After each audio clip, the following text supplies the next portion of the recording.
Bonjour à toutes et à tous. Je vous ai, dans différentes vidéos, je vous ai déjà parlé du canon d'énergie et je vous avais expliqué dans la dernière vidéo que je ne pouvais pas tout dire en 10 minutes. Donc c'est pour ça que je reviens souvent sur le même sujet afin de pouvoir expliquer certaines raisons qui concernent le canon d'énergie. Le canon d'énergie à partir de Shengjik possède au sommet soit un diamant, soit un cristal faceté, une sphère facetée, rayonnant dans tous les horizons, dans toutes les directions. Alors pourquoi ce cristal faceté? Ça c'est important. Le cristal faceté, bon, c'est un cristal non pas de roche, mais un cristal que j'appelle Feng Shui, un cristal au plomb, 24% de plomb. Celui-ci possède une forme bien spécifique. Et cette forme n'est pas due au hasard, on n'a pas fait cette forme pour faire joli, pour faire bien, mais correspond à certaines analogies cosmiques. Si l'on prend un cristal de roche, vous verrez que ce cristal de roche, un géobiologue vous dira qu'il faut l'orienter, parce que le cristal de roche a poussé dans un certain sens, sous un certain angle, rapport justement à la position de la Terre, là où il a été cueilli, ramassé, récupéré, et donc il n'est pas toujours transparent. Un cristal, pour être vraiment dans toute sa valeur bénéfique, doit être le plus transparent possible. Les gens disent souvent le plus pur possible, mais pur ça ne veut rien dire, il y a transparent ou opacité. Lorsque vous regardez un ciel nuageux, vous verrez une lumière diffuse, le jour est moins net, moins fort, moins agressif, le soleil est moins puissant, puisque les rayons solaires sont filtrés au travers des nuages. Donc je dirais que le cristal de roche, lorsqu'il est un peu opaque, plus ou moins opaque, eh bien, va servir de diffuseur d'énergie. Lorsque vous avez un cristal de roche très transparent, il va pouvoir potentialiser toutes les valeurs qu'il reçoit ou qui sont en adéquation. Un cristal donc au plomb, tout comme le cristal de roche, est fait de silice, avec la différence que le cristal au plomb a été fait en usine à une température très haute, il a été fondu, c'est de la silice fondue, et donc il n'y a pas eu d'orientation bien spécifique par rapport à la Terre, une position terrestre, donc il est ce qu'on appelle valeur amorphe, ce qui veut dire que quelle que soit son orientation, il sera toujours efficace, contrairement au cristal de roche, qui doit absolument retrouver son inclinaison de base, d'origine, pour pouvoir apporter le maximum d'efficacité. Ensuite, le cristal au plomb est hyper transparent, totalement transparent, ce qui veut dire qu'il y aura donc une amplification totale des énergies qui lui seront conjointes, et de ce fait, il va pouvoir potentialiser toutes les valeurs qui sont en adéquation. Donc comme il y a de la silice dans le cristal au plomb, de la silice dans le cristal de roche, donc la silice est valeur de mémoire, la silice est un semi-conducteur et la silice est utilisée dans les cartes à puce. D'ailleurs, si vous regardez votre carte d'identité, vous verrez qu'au niveau de la gorge, il y a un petit renflement. Regardez bien votre carte d'identité, vous verrez qu'au niveau de la gorge et pas ailleurs, il y a un renflement. Ça s'appelle une puce, faite de silice. Et cette silice possède des informations. J'irai pas plus loin dans cette vidéo-là, j'en reparlerai plus tard. Ce n'est pas par hasard qu'une puce est placée au niveau de votre gorge, chakra 5 pour ceux qui veulent aller plus loin. Mais j'y reviendrai un autre jour. Donc revenons à notre cristal. Ce cristal n'est pas fabriqué, n'a pas été formé d'une façon aléatoire. Vous voyez, il est rond, avec des facettes, des triangles. Si on peut faire un gros plan, voilà, on pourra comprendre beaucoup de choses. Dès que le gros plan est fait, je vous en parlerai. Vous voyez que ici, si je prends sur la face inférieure, cette face est plate. Et si on compte le nombre de côtés, il y en a 12 très exactement. 12 rentrent en vibration avec les 12 constellations du zodiaque. Lorsque vous regardez un thème astral ou une révolution solaire, vous verrez qu'il y a 12 secteurs. Il y a donc, parce qu'il y a 12 constellations, et là, on a 12 secteurs. La surface est absolument plate, c'est une valeur yin, valeur féminine, valeur de réceptivité. Donc on pourrait parler de cette valeur-là longtemps également, il y a beaucoup à dire, des choses très intéressantes. Et vous voyez que dans son opposé, voilà, je le mets comme ça, vous pouvez mieux le voir, vous avez un cône et on voit les 12 compartiments, les 12 secteurs se reproduire à l'opposé au sommet, et donc nous avons une forme de cône, et ce cône est de valeur donc masculine et yang. Tout ce qui est plat est valeur féminin, tout ce qui est avec un sommet pointu, c'est valeur masculine, pardon, féminine, valeur masculine. Lorsque vous regardez les pyramides, on sait que ce ne sont pas les côtés qui étaient orientés aux 4 points cardinaux. Les pyramides de Gizeh sont orientées une face au nord, une face à l'est, une face à l'ouest, une face au sud.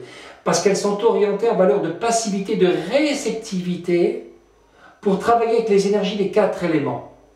Si vous regardez donc ce cristal, vous avez la face plate, valeur féminine réceptive, et valeur donc pointue, la conique, valeur masculine. On reçoit les énergies du canon, elles montent et elles vont irradier par le sommet, entre autres, valeur masculine. Vous avez ici des triangles. Triangle pointe en bas, triangle pointe en haut, triangle pointe en bas, triangle pointe en haut. Vous avez donc exactement 12 triangles pointe en bas, 12 triangles pointe en haut. Lorsque l'on prend ces deux triangles, on les place l'un sur l'autre, on voit qu'on a un sceau de Salomon. Le sceau de Salomon, c'est quoi? C'est l'esprit supérieur venant transcender la matière, laquelle, divinisée, informée, va remonter avec un potentiel de connaissance. Valeur masculine, c'est la pointe en bas, donc qui vient féconder la matière. Valeur féminine, remontant les informations pour pouvoir les apporter dans les plans supérieurs de la pensée supérieure. Donc le sceau de Salomon, et là nous avons donc 12 triangles pointe en bas, 12 triangles pointe en haut. Exactement le même nombre de triangles pointe en bas, pointe en haut, valeur masculine, valeur féminine, qu'il y a de secteurs zodiacales, que ce soit à la base ou au sommet. Donc là, on a une valeur d'accomplissement, d'implication spirituelle au sens de l'esprit dans la matière et remonter des informations de la matière vers l'esprit. Information de l'esprit. Et nous n'avons pas qu'une seule rangée. Nous comptons 1, 2, 3 et 4 rangées. Il y a 4 rangées. Le chiffre 4 donc est relié aux 4 éléments. Feu, eau, air, terre. C'est relié également au tétragramme divin. Yod, Ré, Vav, Ré. Donc, la semence, valeur feu, l'intériorisation de la semence dans la terre, afin qu'elle puisse être fécondée. Il y a ensuite extériorisation de cette semence par le biais de la tige, qui va grandir face au soleil, qui est la connaissance. Et nous avons la dernière série, la dernière rangée de triangles, qui est la valeur deuxième ré, c'est-à-dire la nature naturelle, c'est-à-dire la conséquence. Donc, vous avez donc feu, eau, air, terre. On a le feu, donc la semence, l'eau, valeur donc d'émotion, air, valeur de pensée, de réflexion, et terre, valeur de concrétisation, où l'on a les conséquences.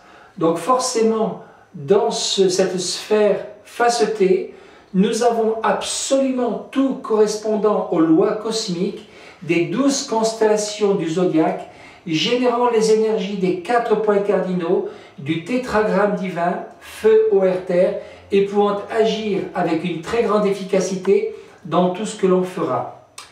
Ici, je ne sais pas si j'en ai parlé dans une précédente vidéo, mais je vais en reparler.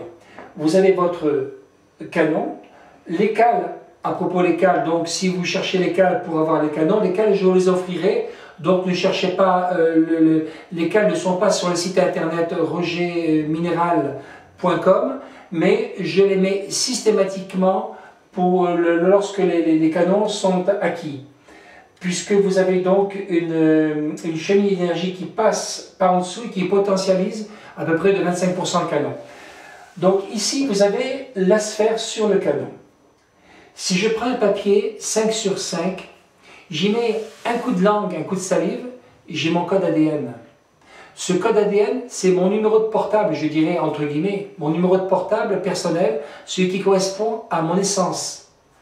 Donc si je place cette valeur-là ici, ce papier sur le canon, et qu'au-dessus je recouvre avec la sphère face T, je vais donc avoir la remontée d'énergie de purification passant par mon code ADN, amplifiée et envoyée par le cristal, et donc je vais recevoir où que je sois dans le monde, puisque ce code ADN c'est le mien, il est en permanence en adéquation avec mes énergies, donc tous les messages partiront et chercheront l'auteur, et donc reviendront à la source, c'est-à-dire moi et non pas le voisin.